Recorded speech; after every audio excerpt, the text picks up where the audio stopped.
മത്തങ്ങ വറുത്തരിശ്ശേരി സദ്യക്ക് വിളമ്പുന്ന അതേ രുചിയിൽ വീട്ടിലുണ്ടാക്കാം. എന്ത് രുചിയാണ് ഇത് കഴിക്കാൻ. ആദ്യം 100 ഗ്രാം മത്തങ്ങ ചെറിയ സ്ക്വയർ പീസസായി മുറിച്ച് മൺചട്ടിയിൽ ഉണ്ടാക്കുക, അതാണ് നല്ലത്.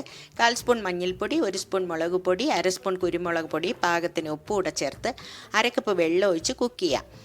മത്തങ്ങ വെന്ത് വെള്ളം വറ്റുമ്പോൾ 1 കൈപ്പിടി വൻപയർ കുക്ക് ചെയ്ത് ചേർക്കാം. വൻപയറിൻ്റെ അളവ് കൂടണ്ട.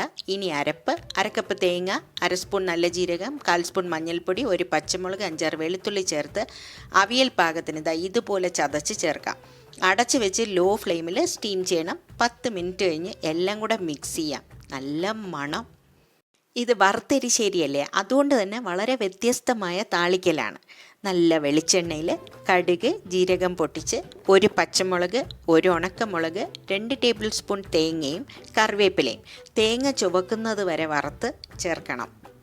എല്ലാം കൂടെ മിക്സ് ചെയ്ത് ചോറിൻ്റെ കൂടെ സെർവ് ചെയ്യാം.